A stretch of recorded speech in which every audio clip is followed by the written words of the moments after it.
रजब भट्ट के मुंह से निकला हर लफ्ज रजब भट्ट के लिए इस कदर खतरनाक हो रहा है कि रजब भट्ट की जिंदगी इस वक्त दाव पर लगी हुई है। ये सिलसिला तनकीद से शुरू हुआ और एफआईआर तक पहुंचा और अब एफआईआर के बाद रजब भट्ट के मुल्क से फरार होने तक पहुंच चुका है। रजब भट्ट इस वक्त मुल्क पाकिस्तान में मौजूद नहीं है। ये सिलसिला शुरू यहाँ से होता है कि रजब भट्ट और उसकी वालिदा अजराह तफन्नुन एक वीडियो बनाते हैं जिसमें नमाज पढ़ते हुए रजब भट्ट को देखा जा सकता है।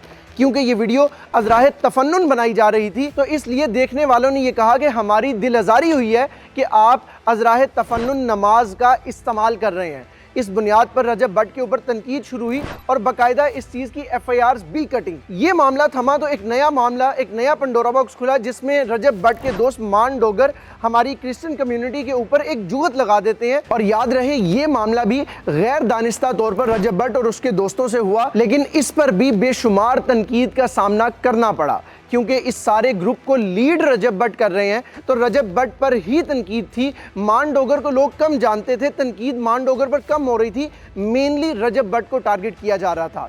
अभी ये मामला थमने ही वाला था कि एक और पंडोरा बॉक्स रजब भट्ट साहब खोल देते हैं और वो ये था कि 295C यानी गुस्ताखी रसूल की सजा जिस आइन जिस शिक के तहत दी जाती है उसको 295C कहा जाता है। 295 के नाम से रजब भट्ट ने एक परफ्यूम लॉन्च की। ये मामला भी गैर दानिस्ता तौर पर हुआ, लेकिन रजब भट्ट को इस बात का हरगिज अंदाजा नहीं था कि इतने संगीन नताइज भुगतना पड़ेंगे कि पूरे मुल्क में एहतजाज किए जा रहे हैं रजब भट्ट के खिलाफ। पूरे मुल्क में रजब भट्ट को सजा देने की बातें की जा रही हैं सिर्फ इस वजह से क्योंकि रजब भट्ट ने सिद्धू मूसेवाला, जिसको वो अपना उस्ताद मानते हैं, उसके एक गाने 295 के नाम से ये परफ्यूम लॉन्च की थी। दानिस्ता तौर पर 295 उस गाने से मंसूब किया गया, लेकिन गैर दानिस्ता तौर पर 295C उस आइन उस शिक से मंसूब हुआ जो कि मुसलमानों की दिल आज़ारी का बाइस बना। अब सवाल यह है कि 295C पाकिस्तान के कानून के मुताबिक और इंडिया के कानून के मुताबिक 295 जो कि सिद्धू मूसेवाला के गाने में था, इनमें फ़र्क क्या है?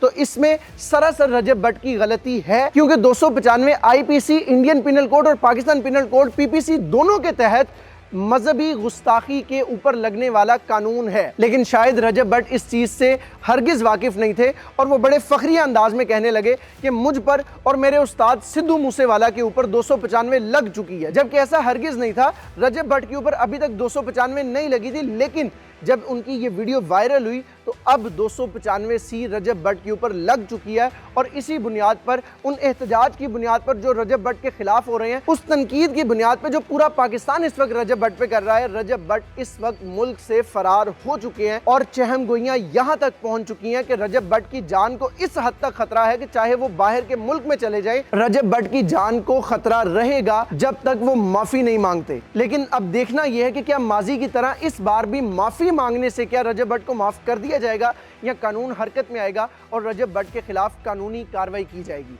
आपकी क्या राय है? कमेंट सेक्शन में जरूर बताइएगा। पाकिस्तान जिंदाबाद।